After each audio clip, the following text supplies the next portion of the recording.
years we couldn't build there, so we built on the ridge to the north, the Lyme Dyke. Now if you're going to build a new town, you don't want rich landowners walking across there and saying, oh, I'm going to build my house there, or there, or there. You have to have a town plan. In Edinburgh we had a competition. The competition was won by a young architect called James Craig. He was only 23 years old when he designed the new town of Edinburgh. And it's very, very simple. 2 squares, one in the east and one in the west. In fact, as we come down the hill, if you look straight ahead, you'll see a dome dominating the skyline of the west of Edinburgh. That is in Charlotte Square, the western square of the new town. The eastern square is just behind the Scott Monument. So he drew 2 squares. Then he drew 3 east to west residential streets and 7 north to south streets. Some say it's one of the very first grid systems in the world purpose-built for a city. Now before I carry on with that, there is a stop coming up. This is stop 11. And this is the stop for the galleries on the Mound. And these are the galleries on the Mound there. The Scottish National Gallery and the Royal Scottish Academy. Both designed by William Henry Playfair. These galleries are both free. Now they have donation boxes at the entrance. You can ignore that, just go past them and into the galleries. If you wish to make a donation, well, of course, we're very, very grateful.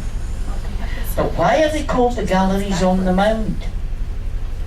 Well, when we drained this valley, if you were going to have access to the new town from the old town, you had to climb down into the valley, across the marsh, and up into the new town, because there are no natural connections between the old and the new town. Everything that connects the old and the new town, even to this day, is man-made.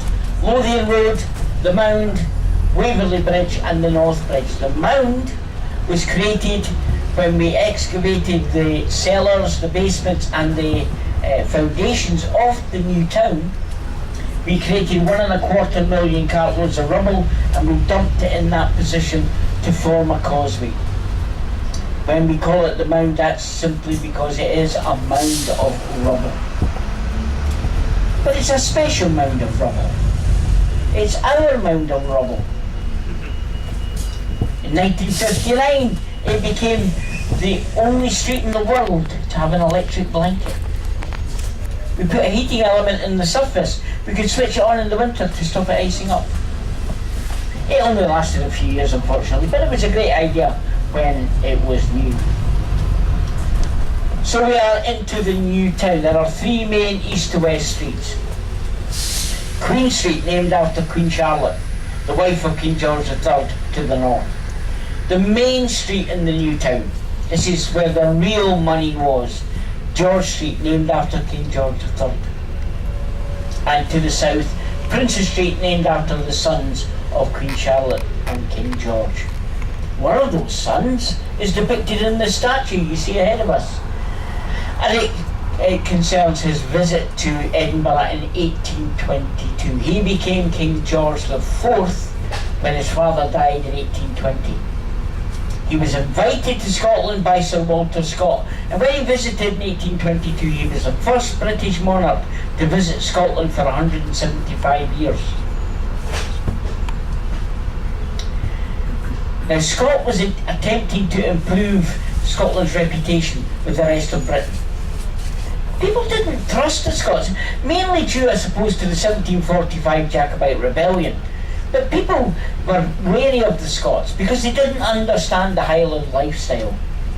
This was Scott trying to project a positive image of Scotland, a spin, if you like. And to help that, he said to George, when you come to Scotland, will you wear a kilt? If you look carefully at the monument, when we go around, you'll see George is in fact wearing a kilt. But the kilt ends 10 inches above his knee.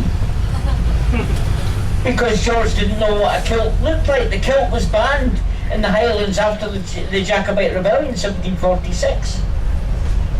He turned up in Edinburgh in a miniskirt.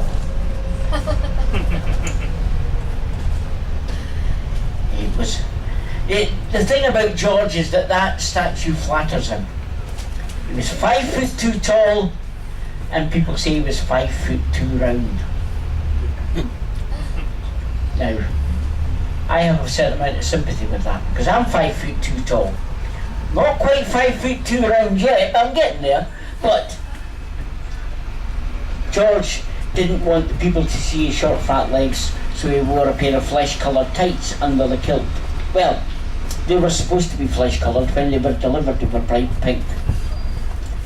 Don't let anybody tell you that punk fashion was invented in the 1970s. We had a punk king in 1822.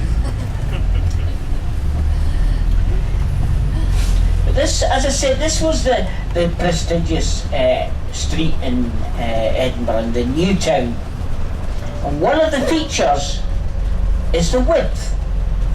Now, why did James Craig build the street this wide? Did he think in 250 years' time there's going to be double-decker buses and lorries going along here? Of course he didn't. But one of the innovations of the new town were carriages. People had carriages, but they couldn't use them in the old town. They suddenly decided we'll have streets wide enough to run our carriages. Carriages of the day had a turning circle of 110 feet. Craig made George Street 115 foot wide, just so they could turn without manoeuvring. Now we're heading into Charlotte Square now. Just under the dome, that's the dome we saw in the hill, on top of the hill when we left the old town. Under there is a stop. This is stop 12 on the tour. This is for Charlotte Square. Charlotte Square was designed by Robert Adam. Some people say it's one of the greatest unchanged Georgian squares in Europe. We started building the new town in St Andrew's Square behind us in 1767, 250 years ago this year. We finished Charlotte Square in 1820, 1822. Unfortunately, Robert Adam died before it was completed. His friend and associate Robert Reed finished the project. But he did it to Adam's specification. This is a Robert Adam design. The gentleman on the statue, straight on the right-hand side in the centre of the square, is Prince Albert, husband in consort to Queen Victoria. It's said when Victoria unveiled that statue, she was so impressed, she knighted the sculptor on the spot. He became Sir John Steele. So this is stop 12. Anybody leaving at stop 12? No, I think we're all right, Vincent. Thank you. Now this is the north side of Charlotte Square. One or two interesting addresses. Number 7, where the people are standing, that is a National Trust property. When it's open, you can see how Georgian life was like in that house. And number 6, with the pillars, is the official home of the First Minister of the Scottish Parliament. That is Bute House, Scotland's answer to number 10 Downing Street. Now we're going to go against time, because as I said, we started at the other end, and I'm going to point something out here. When I'm talking about the new town, I'm talking about this area between St Andrew's Square, Charlotte Square, Queen Street and Princess Street, because that is the first phase of the new town, and that is critical, because once we drained the North Loch and we made the quantum leap over to this part of the landscape, Edinburgh was then the same as any other city in Europe. We could simply expand as the need arose. So it's this first phase that is very, very important. One of the problems we had in the old town were the massive high-rise buildings. 14 stories, wooden. The council said that is not going to happen in the new town. All you are allowed is 3 stories. Basement for the servants and attic for the children. If you look at these buildings, they all look similar, but they are all unique. They are all designed by different architects. Now there's a church, I'm going to mention a church here. And if you look to your left hand side as we go over this junction, you see a church at the very bottom there, St. Stephen's Church. Now that church was that church was designed by the architect who designed the two galleries on the Mount, William Henry Playfair. But Playfair, whilst a brilliant architect, a very prolific architect in the Edinburgh area, was a little bit eccentric. He entered the competition to build a new school for Edinburgh. It still exists today, it's an independent school called the Edinburgh Academy, but he didn't win the competition. And he was astonished. He was not only astonished, he was furious. He was so angry that he built St. Stephen's Church in such a way that you cannot see the Edinburgh Academy from the new town of Edinburgh. Blocked it out completely. I used to worry about that story because if you go to the Edinburgh Academy, it's been expanded over the years, you can't tell which are the original buildings. However, a few years ago my son got a job at the Edinburgh Academy. He's now head of the computing department down there as a teacher. And he spoke to they don't have a headmaster in the school, they have a rector.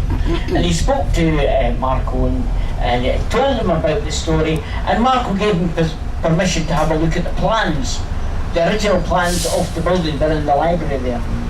And he's had a look at them, and he is quite convinced that, bearing in mind that there are trees and buildings that weren't there before, he is quite sure you cannot see the original buildings of the Academy from the new town.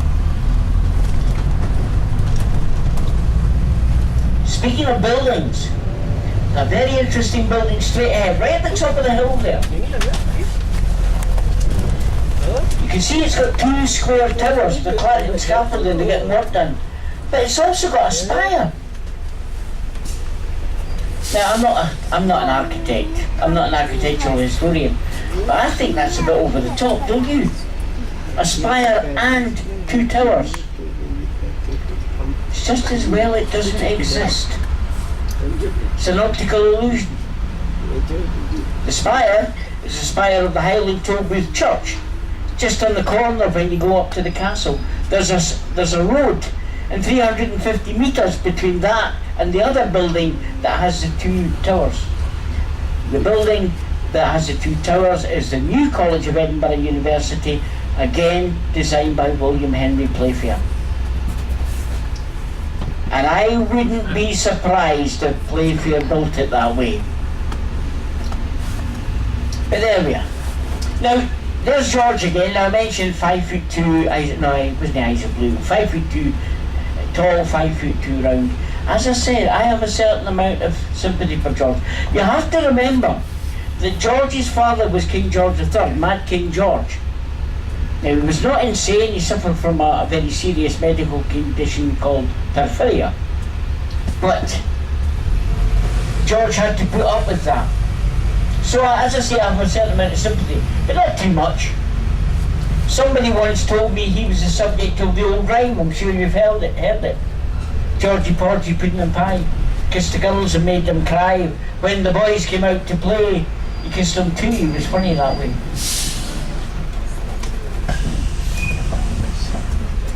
Well, there we are. We're going to head now across Princes Street towards the end of the tour. Now, as the bus goes round to the right and then left, you can get a great view of Edinburgh Castle. That's where we get our name. The old name for Edinburgh, the Gaelic name is Dunedin. It means the fortress on the hill. That's where we started, 700 AD. But I'm going to ask you to look the other direction. I'm going to ask you to look to the left. And when you do that, you'll see another iconic image of Edinburgh, the Scott Monument. Now, Sir Walter Scott was born in Edinburgh in 1771. He was born in the Old Town. And he grew up to be a lawyer and advocate, but also a great author. He is a man who is credited with inventing the historical romance. He wrote books like Ivanhoe, Rob Roy, Red Gauntlet. And he romanticised Scotland in his books. The books are still great stories, but the writing style is very, very difficult to read. I read